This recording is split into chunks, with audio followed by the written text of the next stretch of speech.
She caught a lick. No, I let it go already. No, it's not over, nigga. She said, only 20% of that was fact. So, hey, yo, Corey, right. She caught a lick with some fans. It's been a little She caught a lick with fans. Yo, y'all fans of mine? Y'all got a studio? I'm gonna come and record for free. You know what? You can record. Yes, you can come. You can record behind the scenes for me. Make sure you dump the footage. Make sure you don't leave with the footage. She's a legend. You know what? You look maniacal over there. Right? Oh, shit. Man, you know, the thing about it is that it's not dogpiling on you, but it's clever how you do it. It's just clever. You put the time in, cool, but you put the time in for something else. Yo, I'm going on a trip to do something with Lifetime. I need to do it. It's promoting a movie called Spotlight in the Spotlight, whatever it is. You never say the name. Cool. Raisin in the Sun. Yeah. Niggas go on now. Niggas go online. This is the tricky thing about dealing with fans and not paying them. Because they start putting up receipts before you without your permission. Mid-recording. You like this talking to whoever. What's good, people? It's your boy The Kitchen. Now, it looks like Queenzflip has called out Melyssa Ford for taking advantage and simply using her fans. And at first, I was confused about this, and I paid it no mind, because Queenzflip is a hater. But he hides the hate in jokes. Now, I didn't think much of this until Joe would actually back up Flip's claims as well. And then I would think to myself, wow, this is actually true. There is some merit to this, because every time I'm on Twitter, I never see Melyssa Ford post anything about Hot and Bothered. Of course she did at the beginning of this season, because obviously she had to promote the show. It was a new show. But now that she has fans and she has an actual community on there, which half of them is the Joe Budden community, which is another problem in itself, I feel like she doesn't put in the work that she should be putting in, especially when it comes to social media.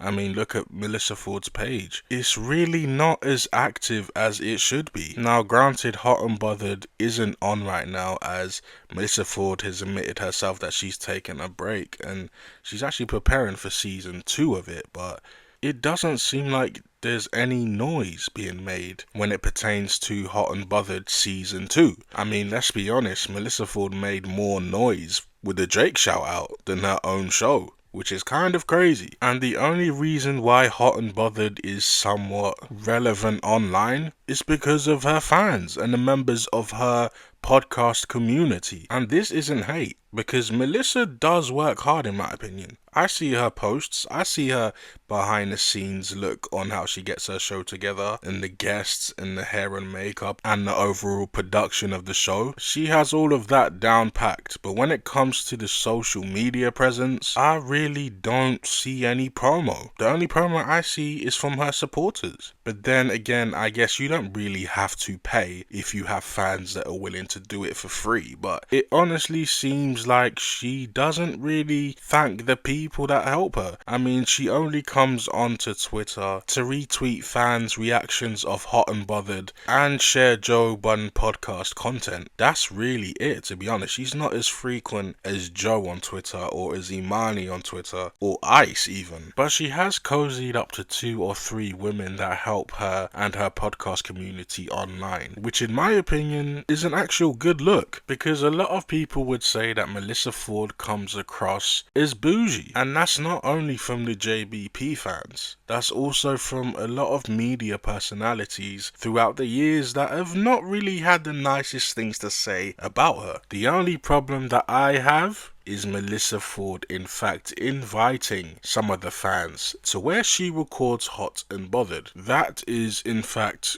crazy. Now, I get that you want to come across as a nice person. I get that you want to reward certain fans for their hard work online when it comes to promoting your show, but actually inviting them to where you film certain projects can in fact hinder your success. And not only that, you're giving strangers full access to you, which can be very dangerous. So you need to worry about your safety and well-being before anybody else. So believe it or not, I actually agree with Flip and Joe on this, that you shouldn't use and abuse your fans and expect them to post your content on a daily basis when it's in fact your show.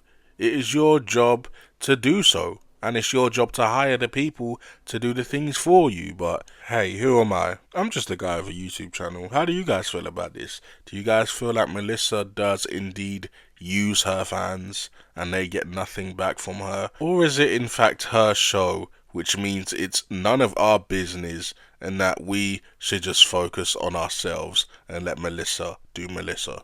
But hey, once again, like I said, let me know in the comments below. Till next time, it's your boy The Kitchen. Deuces. You gotta be careful.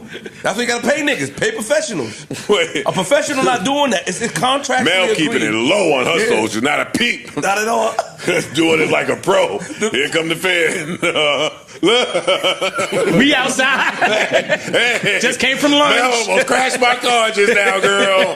Oh my God. And shout out to that. But yeah, man. You gotta be careful. Pay niggas. And that's his own point. I'm off of it.